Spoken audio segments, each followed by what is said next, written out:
Hello everyone, स्वागत है एक बार फिर से आप सभी साथियों का शिक्षा संकल्प के इस ऑनलाइन यूट्यूब प्लेटफॉर्म पर। कैसे हैं आप सभी दोस्त? आशा करते हैं कि आप लोग बहुत ही अच्छे होंगे, स्वस्थ होंगे। आप सभी जानते हैं डेली सुबह 11:30 बजे सामान्य ज्ञान की स्पेशल क्लास होती है जो कि बीएड एंट्रेंस एग्जाम 2026 के लिए महत्वपूर्ण है। आप किसी भी स्टेट से हैं, उस स्टेट की बीएड प्रवेश परीक्षा की तैयारी कर रहे हैं, डेली सुबह 11:30 बजे इस क्लास को करना बिल्कुल मत भूलिएगा। हमने आपसे कहा था यदि आप लोग इन क्लासेस को अच्छे तरीके से कर रहे हैं, आपको जीके जीएस सेगमेंट में कोई समस्या नहीं होगी। यहाँ पर साथियों सेलेक्टेड क्वेश्चन ही कवर किए जा रहे हैं जो बीएड एंट्रेंस एग्जाम के लिए इंपॉर्टेंट है। साथियों आज की इस क्लास में पिछले वर्ष के प्रश्न पत्र को सॉल्व करने वाले हैं, यानी जो सवाल जो है जीके जीएस के पूछे जा चुके हैं पिछले वर्षों में, उन सवालों को यहाँ पर कवर किया जाएगा जो कि बहुत ही इंपॉर्टेंट है। साथियों होता क्या है, जो पिछले वर्ष के क्वेश्चन होते हैं, कभी कभी क्या होता है कि यहाँ से कुछ क्वेश्चन जो है उठाकर डायरेक्ट नए एग्जाम में पूछ लिए जाते हैं। ठीक है, तो भाई आपको जो है मैं बार बार कहता हूँ कि आपको जो है पिछले वर्ष का क्वेश्चन जरूर से जरूर करके जाना है। आइए शुरू करते हैं। धैर्य के साथ अंत तक बने रहिएगा, हर एक सवाल का आप लोग आंसर भी कर सकते हैं। पहला क्वेश्चन देखें, दांडी यात्रा की शुरुआत महात्मा गांधी ने कहां से की थी? बताइएगा। दांडी से, पोरबंदर से, अहमदाबाद से, साबरमती से। क्वेश्चन नंबर आपका यहां पर फर्स्ट दिया है। सभी दोस्त यहां पर आंसर देने का प्रयास करें। राइट आंसर आपका क्या हो जाएगा बताएं। चलिए, तो जो भी साथी जा रहे हैं साबरमती आश्रम पर, डी ऑप्शन पर, वो बिल्कुल राइट है। साथियों ध्यान रखें आप लोग, दांडी मार्च की शुरुआत जो है यानी दांडी यात्रा की शुरुआत 12 मार्च 1930 को, कब? 12 मार्च 1930 को महात्मा गांधी ने साबरमती आश्रम से की थी। ध्यान रखिएगा आप लोग, ठीक है। तो यहाँ पर जो लोग जा रहे हैं डी ऑप्शन पर, वो बिल्कुल यहाँ पर राइट हो जाएंगे। ये भी सवाल पेपर में पूछा गया है कि दांडी यात्रा की शुरुआत जो है कब करी गई, तो ध्यान रखें 12 मार्च 1930 को जो है दांडी यात्रा की शुरुआत करी गई। ठीक है, कहां से साथियों? साबरमती आश्रम से। ठीक, डी ऑप्शन आपका राइट है। अगला सवाल, भारत के प्रथम गवर्नर कौन थे? सवाल पूछा गया है। क्वेश्चन नंबर यहां पर सेकंड का आंसर बताएं। भारत के जो है प्रथम गवर्नर जनरल कौन थे? चलिए, सवाल नंबर सेकंड का आंसर बताइएगा। डबल स्टार लगाएं, वेरी वेरी इंपॉर्टेंट है, कई बार पेपर में पूछा गया ये सवाल। ठीक है, यानी जितने सवाल यहां पर साथियों लिए गए हैं ये सभी सवाल पेपर में आ चुके हैं। चलिए, क्वेश्चन नंबर सेकंड का आंसर बताएं। भारत के प्रथम गवर्नर जनरल कौन थे? जो लोग जा रहे हैं Lord William Bentinck, option number यहाँ पर थर्ड पर, वो बिल्कुल यहाँ पर राइट हो जाएंगे। साथियों ध्यान रखिएगा, लॉर्ड विलियम बेंटिक जो थे ये भारत के प्रथम गवर्नर जनरल थे। आपका सी ऑप्शन जो यहाँ पर दिया है बिल्कुल सटीक आंसर हो जाएगा। आगे बढ़ते हैं, सवाल नंबर नेक्स्ट देखिएगा। क्वेश्चन नंबर तीसरा कहता है, स्वतंत्रता का नवग्रहित तिरंगा पहली बार किस कांग्रेस अधिवेशन में फहराया गया था? क्वेश्चन नंबर थर्ड का यहां पर आंसर आप लोग बताएं। चलिएगा, कलकत्ता अधिवेशन, नागपुर सत्र, या लाहौर अधिवेशन, या हरिपुरा कांग्रेस अधिवेशन। क्वेश्चन नंबर थर्ड का यहां आप लोग आंसर कर सकते हैं। चलिए भाई,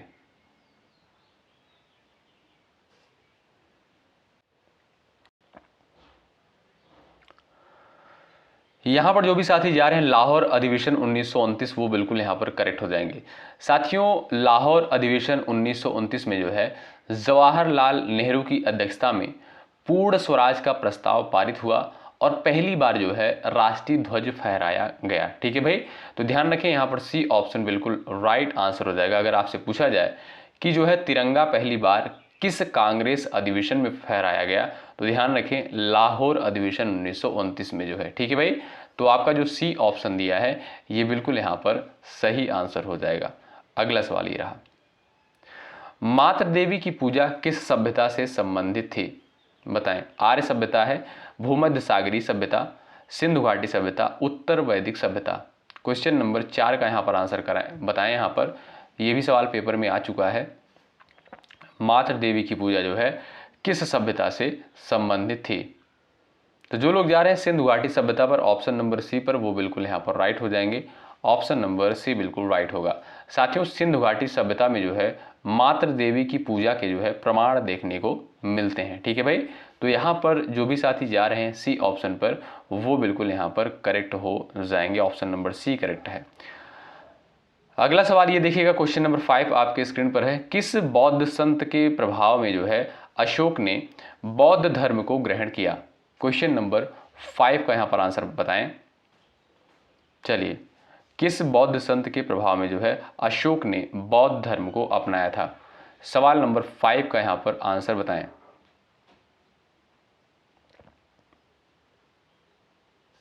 चलिएगा, वेरी वेरी इंपॉर्टेंट सवाल है। जो लोग जा रहे हैं ऑप्शन नंबर बी पर, उपगुप्त पर, वो बिल्कुल राइट हैं साथियों। सम्राट अशोक ने जो है कलिंग युद्ध के बाद उपगुप्त के प्रभाव में, किसके? उपगुप्त के प्रभाव में जो है बौद्ध धर्म अपनाया और अहिंसा की जो है नीति अपनाई थी। ठीक है, और साथियों कलिंग युद्ध कब हुआ था? ध्यान रखिएगा, कलिंग युद्ध जो हुआ था ये आपका 261 ईसा पूर्व में हुआ था। कब? कलिंग युद्ध जो है 261 ईसा पूर्व में हुआ था। ये भी पेपर में सवाल बन चुका है। ठीक है भाई, तो ध्यान रखें, सम्राट अशोक ने जो है कलिंग युद्ध के बाद उपगुप्त के प्रभाव में बौद्ध धर्म को अपनाया था। ठीक, तो आपका सही आंसर क्या है? Option number B, Upagupta. अगला सवाल देखें।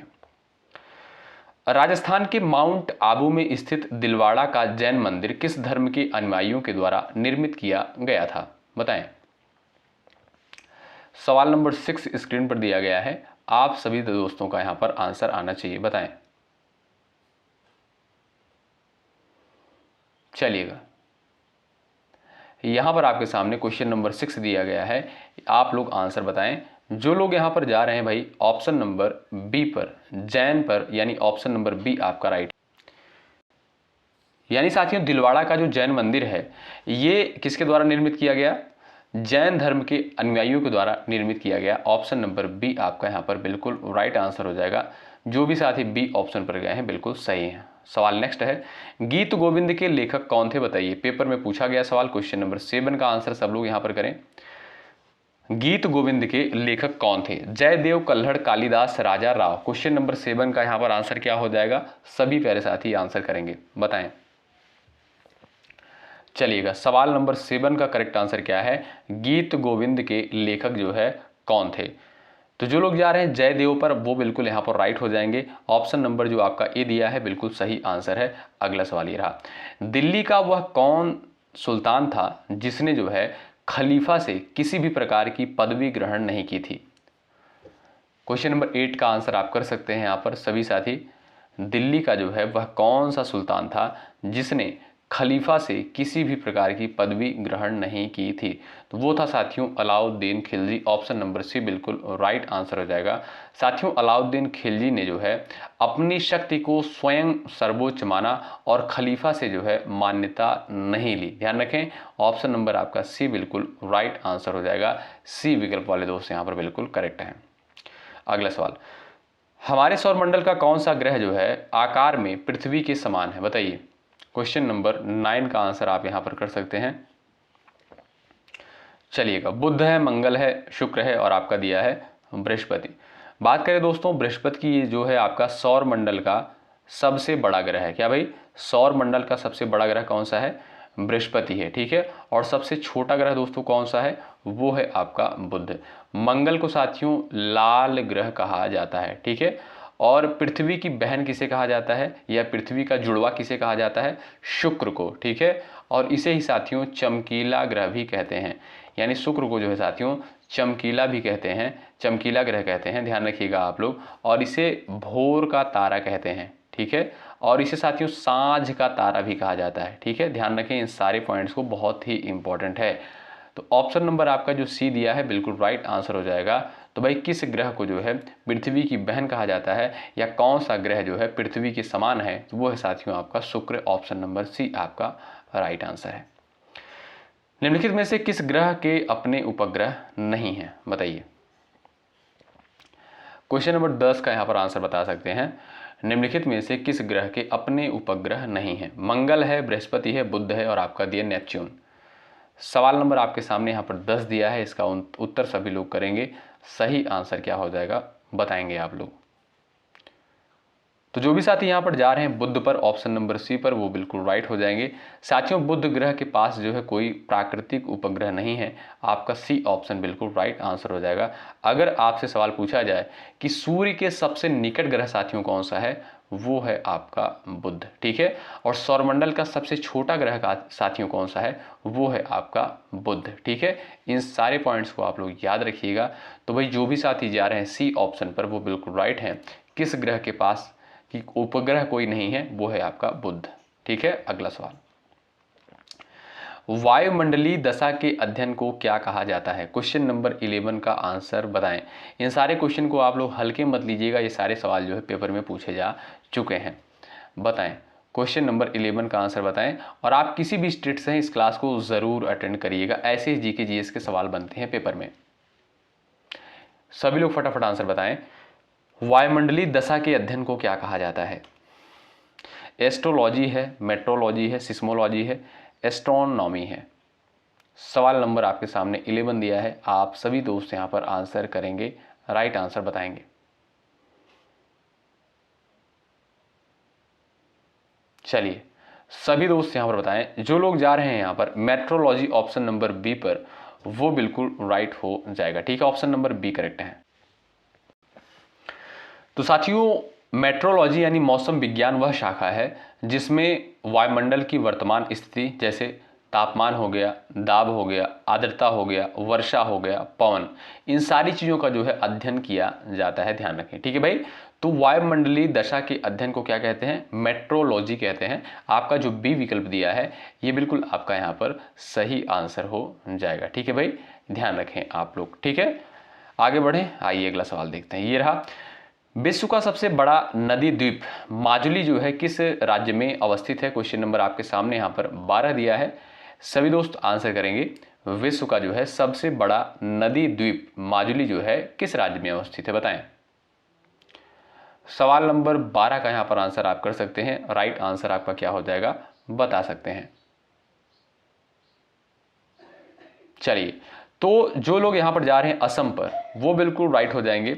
साथियों माजुली नदी द्वीप जो है, माजुली द्वीप जो है साथियों ब्रह्मपुत्र नदी में स्थित है और विश्व का साथियों सबसे बड़ा नदी द्वीप इसे कहा जाता है, ठीक है। तो जो लोग जा रहे हैं बी ऑप्शन पर, वो बिल्कुल राइट हो जाएंगे। अगर आपसे सवाल पूछे कि माजुली द्वीप कहां पर है, आप कहिएगा असम में है। किस नदी पर? तो ध्यान रखें ये आपका ब्रह्मपुत्र, किस नदी पर? ब्रह्मपुत्र नदी में। अगला सवाल, पश्चिमी घाट के उत्तरी भाग को किस नाम से जाना जाता है? क्वेश्चन नंबर 13 का आंसर छापिएगा और सभी लोग सेशन को लाइक करते हुए चलिएगा। आप जानते हैं बहुत मेहनत के साथ इस कंटेंट को आप तक प्रोवाइड किया जाता है, ठीक है। तो सेशन को आप लोग जरूर लाइक कर दीजिएगा, इसमें कोई चार्ज कोई पैसा साथियों आपका नहीं लगता है। हमारा भी मनोबल बढ़ता रहता है और आपके लिए जो है बेहतर चीज़ें लाने का प्रयास करते हैं। बताएं, पश्चिमी घाट के जो है उत्तरी भाग को किस नाम से जाना जाता है? जो लोग बता रहे हैं कोंकण तट के नाम से जानते हैं, वो बिल्कुल राइट है। ऑप्शन नंबर आपका जो सी है ये बिल्कुल साथियों आपका राइट आंसर है। ये रहा क्वेश्चन नंबर 14, इसका उत्तर आप करें। किस प्रजाति के वृक्ष नीलगिरी में सामान्य रूप से मिलते हैं? साल है, चीड़ है, यूकेलिप्टस है और आपका दिया है टीक। सवाल नंबर 14 का आंसर बताएं। यहां पर सभी दोस्तों का आंसर आना चाहिए, बताएं। चलिएगा, किस प्रजाति के वृक्ष जो है नीलगिरी में सामान्य रूप से मिलते हैं? सभी दोस्तों का यहां पर आंसर आना चाहिए सवाल नंबर 14 का, बताएं।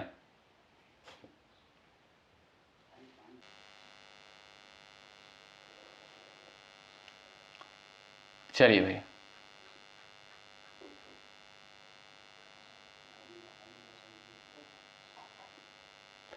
यहाँ पर जो लोग जा रहे हैं यूकेलिप्टस ऑप्शन नंबर सी पर, वो बिल्कुल राइट हो जाएंगे। साथियों नीलगिरी पहाड़ियों में जो है यूकेलिप्टस के वृक्ष जो है बड़ी संख्या में पाए जाते हैं।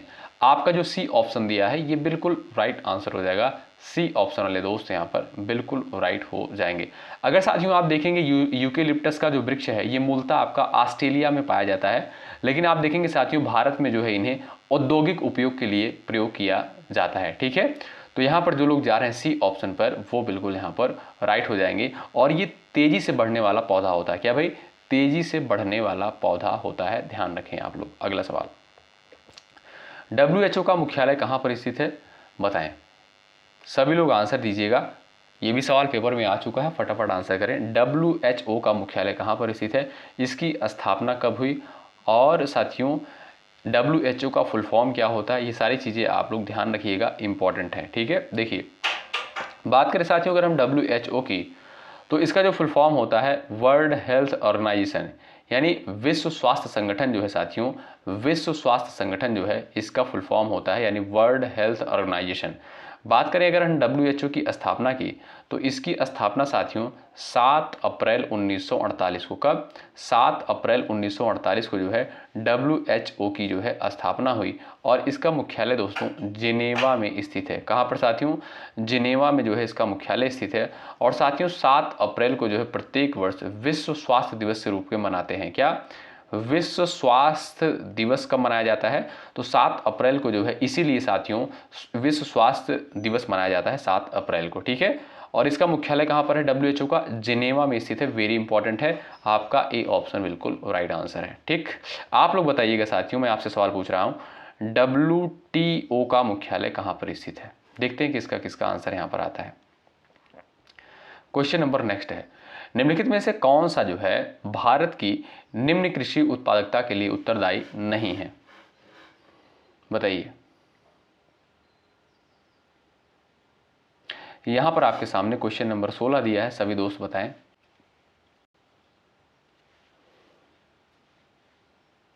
चलिएगा, सवाल नंबर 16 दिया है, सभी लोग आंसर बताएं। निम्नलिखित में से कौन सा जो है भारत की निम्न कृषि उत्पादकता के लिए उत्तरदायी नहीं है। सहकारी कृषि, आवश्यक आदानों की उपलब्धता, भूमि के उपभाग और उसकी अधिकारिता, और आपका है कमजोर वित्त व्यवस्था और विपणन।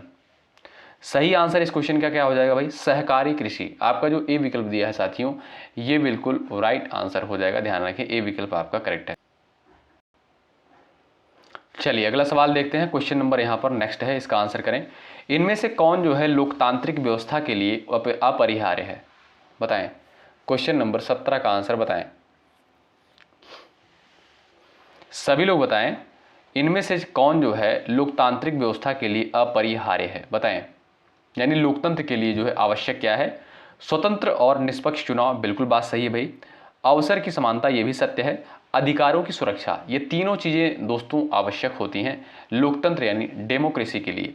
तो आप देखेंगे जो डी ऑप्शन दिया है ये सभी, ये बिल्कुल आपका राइट आंसर हो जाएगा, ध्यान रखें ऑप्शन नंबर डी करेक्ट है। ठीक है साथियों, ध्यान रखें भाई, लोकतंत्र के सुचारू संचालन के लिए जो है स्वतंत्र एवं निष्पक्ष चुनाव, समान अवसर और नागरिकों के अधिकारों की सुरक्षा आवश्यक होती है। ठीक है, अगला सवाल, संविधान जो है किस तिथि को पूर्णतः बनकर तैयार हुआ। सवाल नंबर 18 का आंसर छापे आप लोग। चलिए फटाफट आंसर दीजिएगा आप लोग, संविधान किस तिथि को पूर्णतः बनकर तैयार हुआ। 26 जनवरी 1950 को आप जानते हैं साथियों, संविधान जो है पूर्ण रूप से लागू हुआ था। ठीक है, कब लागू हुआ था, 26 जनवरी 1950 को। और 26 नवंबर 1949 को साथियों आप जानते हैं संविधान बनकर तैयार हुआ था। तो ऑप्शन नंबर आप देखेंगे जो सी दिया है, ये बिल्कुल राइट आंसर हो जाएगा।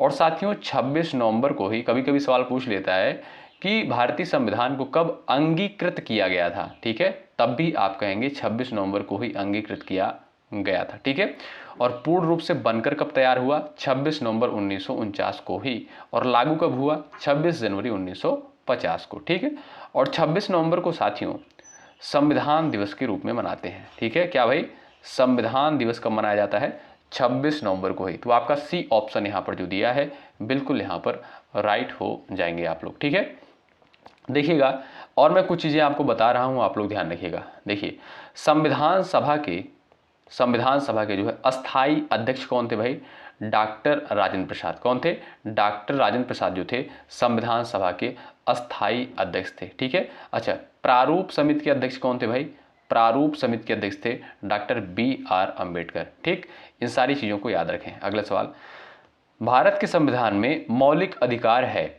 मूल संविधान के एक भाग के रूप में, चौथे संविधान संशोधन द्वारा जोड़ा गया, संसद द्वारा जो है जोड़ा गया, 42वें संविधान संशोधन द्वारा जोड़ा गया। क्वेश्चन नंबर 19 स्क्रीन पर दिया गया है, यहां पर आप लोग बता सकते हैं सही आंसर क्या हो जाएगा, बताएं। भारत के संविधान में मौलिक अधिकार क्या है? मूल संविधान का एक भाग है, या आपसे दिया है चौथे संविधान संशोधन द्वारा जोड़ा गया, या 42वें संविधान संशोधन द्वारा जोड़ा गया? बताएं। क्वेश्चन नंबर 19 का राइट आंसर आप यहां पर कर सकते हैं। सही आंसर क्या है बता सकते हैं।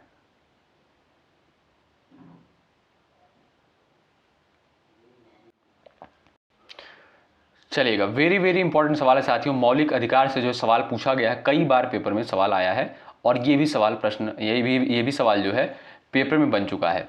तो जो लोग जा रहे हैं मूल संविधान के एक भाग के रूप में, वो बिल्कुल राइट है। तो आप जानते हैं साथियों, जो मौलिक अधिकार है ये मूल संविधान का जो है एक हिस्सा है। ठीक है, तो आप देखेंगे ए ऑप्शन जो है बिल्कुल राइट आंसर हो जाएगा। यहीं पर दोस्तों अगर हम बात करें, मौलिक अधिकार जो है ये अवधारणा कहाँ से ली गई है भारतीय संविधान में, तो ये साथियों आप देखेंगे अमेरिका के संविधान से मौलिक अधिकार संबंधित अवधारणा ली गई है। और भारतीय संविधान में साथियों इसका उल्लेख कहाँ पर देखने को मिलता है? इसका उल्लेख देखेंगे साथियों आप लोग भारतीय संविधान में, अगर आप देखेंगे तो भाग 3 में देखने को मिलता है। अनुच्छेद 12 से 35 के अंतर्गत इसको रखा गया है। ठीक है भाई, याद रखें। तो आपका ए ऑप्शन जो है बिल्कुल सही आंसर है। और मौलिक अधिकारों की संख्या कितनी है? 6 मौलिक अधिकार हैं। अगला सवाल, भारतीय संविधान के किस अनुच्छेद द्वारा यह शर्त लगाई गई है कि राज्य के नीति निर्देशक सिद्धांत किसी न्यायालय द्वारा लागू या वाद योग्य नहीं होंगे? क्वेश्चन नंबर 20 का आंसर बताएं आप लोग। चलिएगा, क्वेश्चन नंबर 20 का यहां पर आंसर बताएं आप लोग। सवाल नंबर 20 का करेक्ट आंसर क्या है? तो यहां पर आपका राइट आंसर हो जाएगा अनुच्छेद 37। साथियों, अनुच्छेद 37 के अनुसार जो है नीति निर्देशक तत्व यानी डीपीएसपी न्यायालय द्वारा लागू नहीं किया जा सकता है। ठीक है, ध्यान रखिएगा। लेकिन ये साथियों राज्य के लिए शासन के मार्गदर्शक सिद्धांत हैं, ध्यान रखें आप लोग। ठीक है, आप यहां पर जानते होंगे साथियों, राज्य के नीति निर्देशक सिद्धांत का जो उद्देश्य है वो है साथियों लोक कल्याणकारी राज्य की स्थापना करना। क्या? लोक कल्याणकारी राज्य की स्थापना करना। ठीक है, और आप देखेंगे जो राज्य के नीति निर्देशक सिद्धांत हैं ये अवधारणा कहाँ से ली गई है? आयरलैंड के संविधान से ली गई है। और इसका उल्लेख आप देखेंगे भाग 4 में देखने को मिलता है। अनुच्छेद 36 से 51 के तहत इसको रखा गया भारतीय संविधान में। ठीक, यहां से देखिए 2-3 सवाल बनते हैं, आप लोग उनको सिर्फ याद रखें। सबसे पहला सवाल पूछा गया था पेपर में, जो बता रहा हूं पूछा गया भाई, ध्यान से सुनिएगा, कि नीति निर्देशक सिद्धांत की अवधारणा किस देश के संविधान से ली गई है? तो ये आपका आयरलैंड के संविधान से ली गई है। ठीक है, और इसका उल्लेख साथियों कहां पर देखने को मिलता है? भारतीय संविधान के भाग 4 में इसका उल्लेख देखने को मिलता है। ठीक है, तीसरा पॉइंट पूछेगा किस अनुच्छेद में है, तो आप कहेंगे 36 से 51 में। ठीक, अगला सवाल ये रहा, भारत के संविधान के अंतर्गत नीति निर्देशक सिद्धांतों का मुख्य उद्देश्य क्या है? क्वेश्चन नंबर 21 का यहां पर आंसर बता सकते हैं आप लोग। अभी हमने आपको बताया राज्य की नीति निर्देशक सिद्धांत का मुख्य उद्देश्य क्या है, यानी डीपीएसपी का मुख्य उद्देश्य क्या है, बताएं। लोक कल्याणकारी राज्य की स्थापना करना। क्या भाई? इसका जो मुख्य उद्देश्य है दोस्तों वो है आपका लोक कल्याणी राज्य की स्थापना, लोक कल्याणकारी राज्य की स्थापना करना है नीति निर्देशक सिद्धांत का उद्देश्य। ए विकल्प जो आपका दिया है दोस्तों ये बिल्कुल जो है बिल्कुल राइट आंसर है। सांख्य दर्शन के प्रवर्तक कौन है बताइए? कपिल, गौतम, चारवाक, जैमिनी। क्वेश्चन नंबर 22 का यहां पर आंसर बताएं। चलिए भाई, सांख्य दर्शन के प्रवर्तक कौन है? सभी दोस्तों का आंसर आना चाहिए, फटाफट यहां पर आप लोग आंसर करें। जो लोग जा रहे हैं कपिल मुनि पर वो बिल्कुल राइट है। ऑप्शन नंबर आपका जो ए दिया है साथियों ये बिल्कुल राइट आंसर हो जाएगा। ठीक, अगला सवाल, सामूहिक उपभोग का अर्थ क्या है? क्वेश्चन नंबर 23 का आंसर बताएं। सामूहिक उपभोग का अर्थ क्या है? घरेलू खपत है, व्यक्तिगत खपत है, स्व खपत है, देश के नागरिक द्वारा की गई खपत। क्वेश्चन नंबर यहां पर 23 दिया है, इसका आंसर आप कर सकते हैं सामूहिक उपभोग का अर्थ जो है क्या है? सभी दोस्त आंसर करें यहां पर। सामूहिक उपभोग का अर्थ साथियों क्या होता है? घरेलू खपत, व्यक्तिगत खपत, स्व खपत, देश के नागरिक द्वारा की गई खपत। जो लोग जा रहे हैं डी ऑप्शन पर वो बिल्कुल यहां पर राइट है। अगला सवाल, निम्नलिखित में से किस वस्तु की मांग लोचदार है? विद्युत, औषधि, चावल, दिया सलाई की डिबिया। 24 नंबर के क्वेश्चन का आंसर बताएं।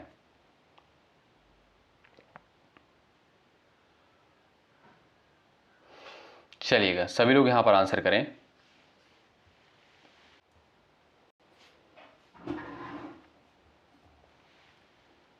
बताएं यहाँ पर आपका सही आंसर क्या हो जाएगा, सभी लोग बताएं।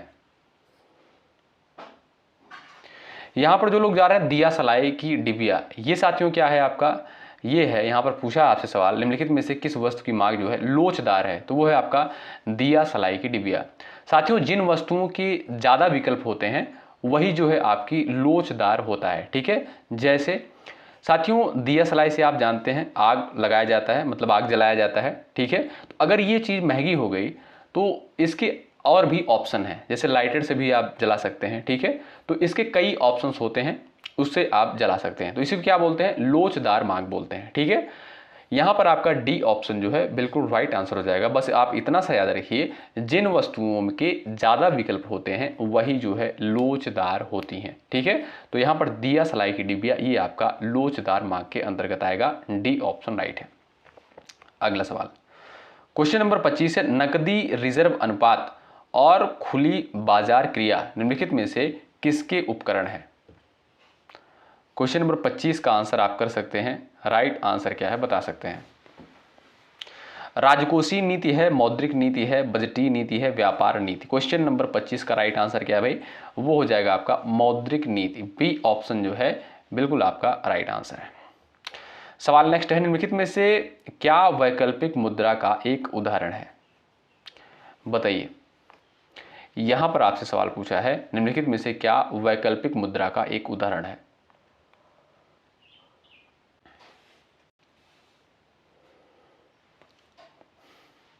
चलिए आंसर देने का प्रयास यहाँ पर आप कर सकते हैं। तो जो लोग जा रहे हैं यहाँ पर चेक पर वो बिल्कुल राइट हो जाएंगे, ठीक है। ऑप्शन नंबर सी आपका राइट आंसर है। अगला सवाल, गोल्डन हैंडशेक स्कीम का संबंध किससे है, बताएं। 27 नंबर के क्वेश्चन का यहाँ पर आंसर करें, सही उत्तर यहाँ पर क्या हो जाएगा आप लोग बताएं। गोल्डन हैंडशेक स्कीम का संबंध किससे है, विदेशी कंपनियों को बुलाने से, सार्वजनिक उद्यमों में निजी निवेश से, संयुक्त उद्यमों की स्थापना से, शैक्षिक सेवा निवृत्ति से। सवाल नंबर आपके सामने यहाँ पर 27 दिया है, आप आंसर यहाँ पर कर सकते हैं। ये साथियों उस समय का करंट अफेयर है, ध्यान रखिएगा ये करंट अफेयर का क्वेश्चन है, हालांकि इंपॉर्टेंट उतना नहीं है क्योंकि ये सवाल नहीं पूछा जाएगा। ये साथियों आपका स्वैच्छिक सेवा निवृत्ति से संबंधित है, गोल्डन हैंडशेक स्कीम। तो आपका जो डी विकल्प दिया है बिल्कुल सही आंसर है। निम्नलिखित में से किस पंचवर्षीय योजना में वास्तविक विकास दर लक्षित विकास दर से कम थी। चलिए क्वेश्चन नंबर 28 का आंसर करिएगा आप लोग, फटाफट यहां पर आंसर दीजिएगा। निम्नलिखित में से किस पंचवर्षीय योजना में वास्तविक विकास दर लक्षित विकास दर से कम थी। सवाल नंबर 28 का राइट आंसर यहां पर क्या हो जाएगा, सभी लोग बताएं।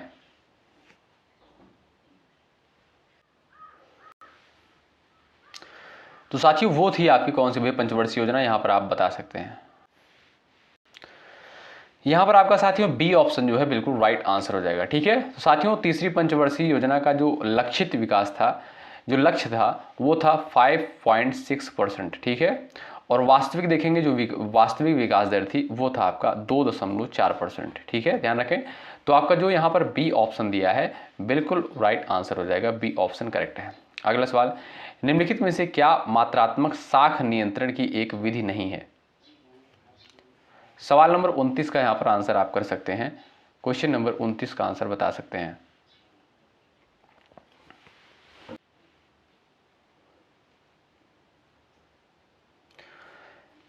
चलिएगा राइट आंसर आपका क्या हो जाएगा, सवाल नंबर 29 का, निम्नलिखित में से क्या मात्रात्मक साख नियंत्रण की एक विधि नहीं है, वो हो जाएगा आपका ऑप्शन नंबर डी, बचत खातों पर ब्याज दर में बढ़ोतरी। आपका डी ऑप्शन राइट है। अगला सवाल, तरलता अधिमान क्या होता है। क्वेश्चन नंबर 30 का आंसर बताएं, तरलता अधिमान जो है साथियों क्या होता है। यहां पर आपके सामने क्वेश्चन नंबर 30 दिया है, इसका आंसर बताएं।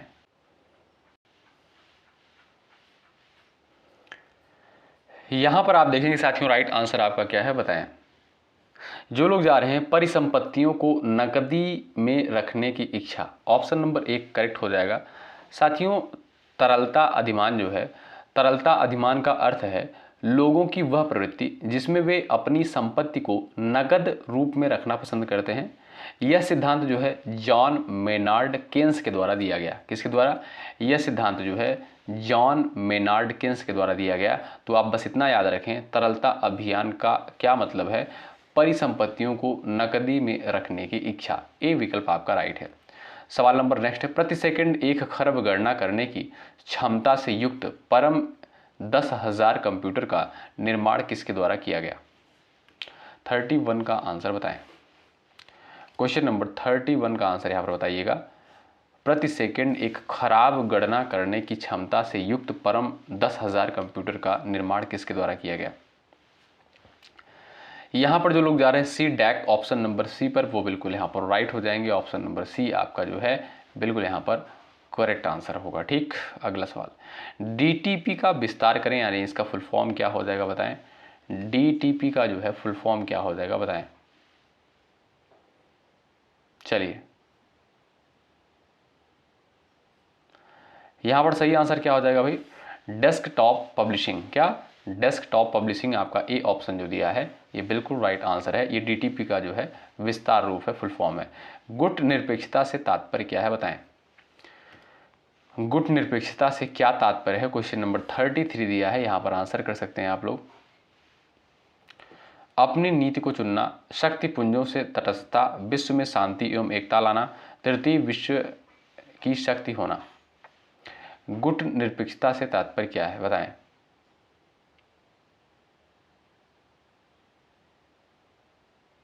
यहां पर जो लोग जा रहे हैं भाई ऑप्शन नंबर बी पर, शक्ति पुंजों से तटस्थता, वो बिल्कुल राइट हो जाएंगे। ठीक है साथियों, गुट निरपेक्षता का अर्थ होता है कि कोई देश किसी भी शक्ति या गुट में शामिल ना होकर स्वतंत्र विदेश नीति अपनाए। ठीक है, तो ध्यान रखें आपका यहाँ पर राइट आंसर क्या है? गुट निरपेक्षता से तात्पर्य क्या है? शक्ति पुंजों से तटस्थता। ऑप्शन नंबर बी करेक्ट है। भारत राष्ट्र संघ का सदस्य कब बना? यहाँ पर 34 का आंसर बताएं। भारत जो है यूएन यानी यूनाइटेड नेशन का सदस्य कब बना? साथियों, यूनाइटेड नेशन का मुख्यालय कहाँ पर स्थित है? न्यूयॉर्क में स्थित है। कहाँ पर? न्यूयॉर्क में स्थित है। तो भाई 1945 आपका यहाँ पर राइट आंसर हो जाएगा। ध्यान रखें, भारत यूएन का सदस्य कब बना? 1945 में। ए विकल्प आपका जो है बिल्कुल सही आंसर हो जाएगा। और यूएन यानी यूनाइटेड नेशन की स्थापना दोस्तों 24 अक्टूबर 1945 को करी गई थी। ठीक है, और इसका मुख्यालय कहाँ पर स्थित है? न्यूयॉर्क में स्थित है। ध्यान रखें। सीधा सवाल आपसे पूछ सकता है कि संयुक्त राष्ट्र संघ का मुख्यालय कहाँ पर स्थित है भाई? वो है आपका कहाँ भाई? न्यूयॉर्क में। संयुक्त राष्ट्र संघ की महासभा के अनुसार किस तिथि को अंतर्राष्ट्रीय शांति दिवस मनाया जाता है? चलिए, यहाँ पर राइट आंसर क्या है? 21 सितंबर को। आपका जो सी विकल्प दिया है ये बिल्कुल साथियों राइट आंसर हो जाएगा। संयुक्त राष्ट्र द्वारा साथियों 21 सितंबर को अंतर्राष्ट्रीय शांति दिवस घोषित किया गया है, जिसका उद्देश्य विश्व में शांति और अहिंसा को बढ़ावा देना है। ठीक है, आपका सी ऑप्शन यहाँ पर राइट है। अगला सवाल, विश्व व्यापार संगठन का मुख्य उद्देश्य क्या है? क्वेश्चन नंबर आपका यहाँ पर 36 दिया है, आप लोग यहाँ पर आंसर कर सकते हैं। विश्व व्यापार संगठन का मुख्य उद्देश्य यहाँ पर क्या है? 36 का आप यहाँ पर आंसर बता सकते हैं, यानी WTO, वर्ल्ड ट्रेड ऑर्गेनाइजेशन। और इसका मुख्यालय कहाँ पर स्थित बताएं आप लोग। चलिए, जो लोग जा रहे हैं सी ऑप्शन पर वो बिल्कुल राइट हैं। विश्व व्यापार की मात्रा में वृद्धि करना और प्रतिबंधों की समाप्ति, ये जो है साथियों WTO यानी वर्ल्ड ट्रेड ऑर्गेनाइजेशन का जो है मुख्य उद्देश्य है। ठीक है, अच्छा साथियों, WTO की स्थापना कब करी गई? 1995 में जो है इसकी स्थापना करी गई थी। और इसका मुख्यालय कहाँ पर स्थित है? जिनेवा में स्थित है। कहाँ पर? जिनेवा में जो है WTO का मुख्यालय स्थित है।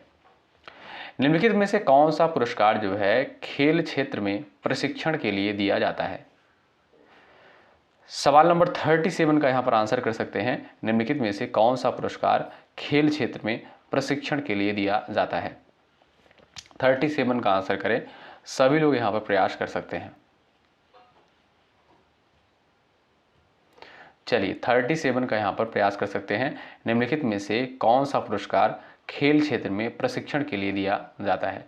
तो भाई द्रोणाचार्य पुरस्कार। ऑप्शन नंबर बी जो दिया है बिल्कुल यहाँ पर सही आंसर हो जाएगा। ठीक है साथियों, द्रोणाचार्य पुरस्कार साथियों उन प्रशिक्षकों को दिया जाता है जिन्होंने खिलाड़ियों को अंतर्राष्ट्रीय स्तर पर जो है सफलता दिलाई है। तो बी ऑप्शन जो है ये बिल्कुल आपका राइट आंसर है।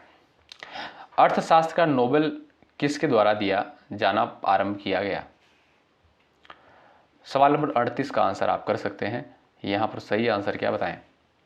अर्थशास्त्र का नोबेल जो है किसके द्वारा दिया जाना प्रारंभ किया गया?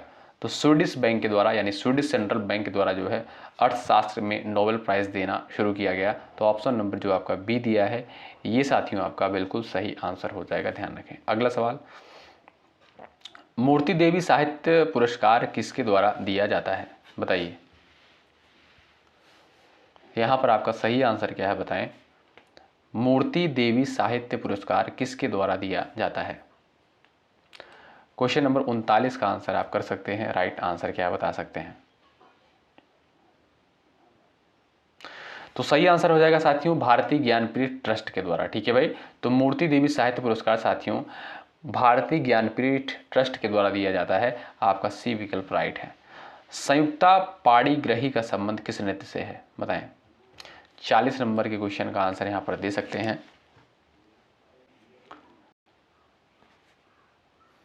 चलिएगा, संयुक्ता पाणिग्रही का संबंध किस नृत्य से है? भरतनाट्यम, कथक, मणिपुरी, ओडिसी। चलिए, क्वेश्चन नंबर 40 का यहां पर आंसर आप बताइएगा। राइट आंसर आपका क्या हो जाएगा बताएं।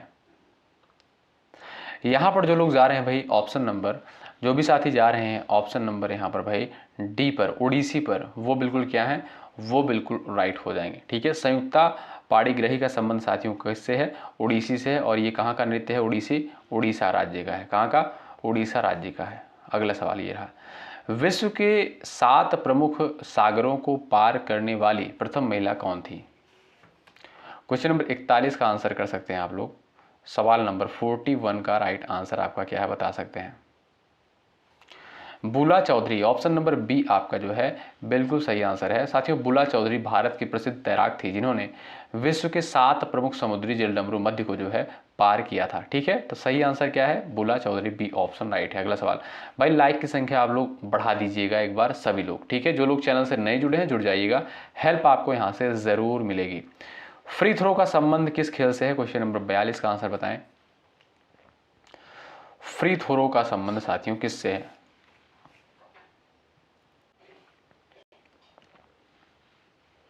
चलिए भाई,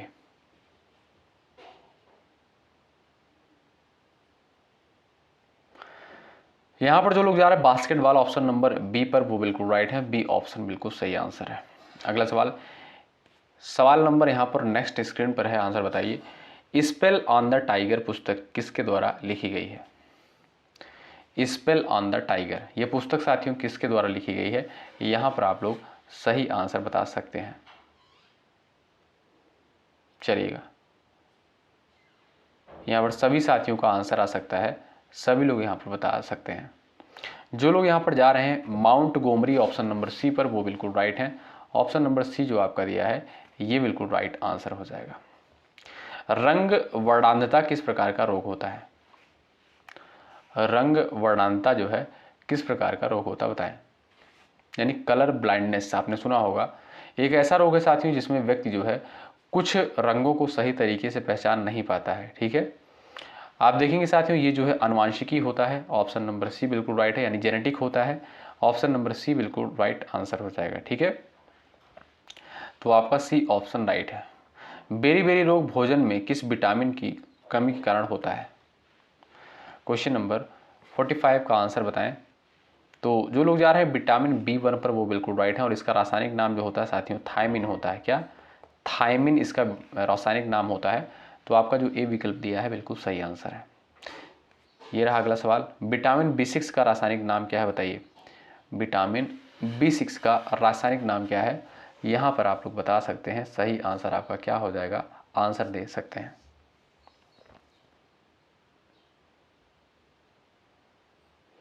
चलिए, तो विटामिन 6 के बारे में अगर पूछा जाए साथियों, बड़ा इंपॉर्टेंट है, तो ध्यान रखें आप लोग। पायरिडॉक्सिन, क्या? पायरिडॉक्सिन जो है साथियों इसका रासायनिक नाम होता है। जो बी ऑप्शन आपका दिया है ये बिल्कुल राइट आंसर हो जाएगा। सेकंड ऑप्शन करेक्ट है। गति के नियम का प्रतिपादन किसके द्वारा किया गया था? 47 का आंसर बताएं। गति के नियम का प्रतिपादन साथियों किसके द्वारा किया गया था? क्वेश्चन नंबर 47 का आंसर क्या हो जाएगा? आप जानते हैं न्यूटन ने जो है गति के 3 नियम बताए थे। ठीक है, कौन कौन से भाई? 3 नियम बताए थे। तो आप जानते हैं यहाँ पर ए ऑप्शन जो है बिल्कुल राइट आंसर हो जाएगा। पहला नियम साथियों इन्होंने बताया था जड़त्व का नियम यानी इनर्शिया का नियम पहला बताया था, और दूसरा बताया था इन्होंने यह बराबर यानी फोर्स बराबर m इंटू ए। क्या भाई? m इंटू ए। ठीक है, तो ये आपका दूसरा था। और तीसरा नियम आप जानते होंगे क्रिया प्रतिक्रिया का नियम था। क्या? क्रिया प्रतिक्रिया का नियम। तो इन्होंने 3 नियम दिए थे, ए ऑप्शन आपका जो है बिल्कुल सही आंसर है। किस रोग से पीड़ित व्यक्ति में चोट लगने के काफी समय बाद तक भी रक्त लगातार बहता रहता है? 48 का आंसर आप यहां पर कर सकते हैं। किस रोग से पीड़ित व्यक्ति में चोट लगने के काफी समय बाद तक भी रक्त लगातार बहता रहता है? 48 का राइट आंसर आपका दोस्तों क्या हो जाएगा? आप प्रयास कर सकते हैं। जो लोग जा रहे हैं हीमोफीलिया पर, वो बिल्कुल राइट है। यहाँ पर जो सी विकल्प दिया है ये बिल्कुल राइट आंसर हो जाएगा। साथियों, हीमोफीलिया एक अनुवांशिक रोग होता है जिसमें रक्त का थक्का बनने में समस्या होती है। इस कारण चोट लगने पर जो है लंबे समय तक रक्तस्राव होता रहता है और जो खतरनाक हो सकता है। ठीक है, आपका सी ऑप्शन जो है बिल्कुल राइट आंसर है। दवा व खाद्य पदार्थों के संरक्षण आदि में जो है किस अम्ल का प्रयोग होता है? 49 का आंसर बता सकते हैं। चलिएगा, यानी जो साथियों खाद्य पदार्थ होते हैं, जो खाने वाले पदार्थ होते हैं, उनको सुरक्षित रखने के लिए जो है किस अम्ल में इसको रखा जाता है? बेंजोइक अम्ल में यानी बेंजोइक एसिड में, जिससे वो खराब ना हो। ठीक है, तो आपका बी ऑप्शन जो है बिल्कुल राइट आंसर हो जाएगा। बी ऑप्शन करेक्ट है। और ये है आज की क्लास का लास्ट क्वेश्चन। इसका आंसर बता सकते हैं। लैंगिक जनन की विधि की खोज जो है किसके द्वारा की गई? आप लोग यहाँ पर आंसर कर सकते हैं। चलिए भाई, लैंगिक जनन की विधि की खोज किसके द्वारा करी गई थी? सवाल नंबर 50 का आंसर यहाँ पर कर सकते हैं आप लोग। सभी दोस्त यहाँ पर बता सकते हैं। दोस्तों, यहाँ पर हमने 50 प्रश्नों को कवर किया जो पिछले वर्षों में पूछे गए थे। तो सारे इंपॉर्टेंट क्वेश्चन है दोस्तों। तो जो भी क्लासेज आपको दी जा रही है PYQs की, यानी जो पिछले साल में प्रश्न पूछे गए हैं, जो भी क्लासेज आपको दी जा रही हैं कवर कर लीजिएगा। ये चीज़ें आपको कहाँ पर मिलेगी? प्लेलिस्ट बना दिया गया है, अभी बना दिया जाएगा। उसमें सारी वीडियोस अपलोड कर दी जाएंगी। ठीक है, उसमें डाल दी जाएंगी। तो प्लेलिस्ट में आप कवर कर लीजिएगा। और जो लोग करंट अफेयर की क्लासेज नहीं देखे हैं, देख लीजिएगा, उसका भी प्लेलिस्ट बना दिया गया है। ठीक है, तो आशा करता हूँ ये क्लास आपको अच्छी लगी होगी। सेशन को लाइक ज़रूर कर दीजिएगा, शेयर ज़रूर आप लोग कर दीजिएगा इस सेशन को। और जो लोग चैनल पर नए हैं भाई, सब्सक्राइब करना आप लोग बिल्कुल मत भूलिएगा। निश्चित रूप से यहाँ से आपको हेल्प मिलेगी। ठीक है, चलिए मिलते हैं आपसे अगली क्लास में। शुक्रिया। जय हिंद, जय भारत।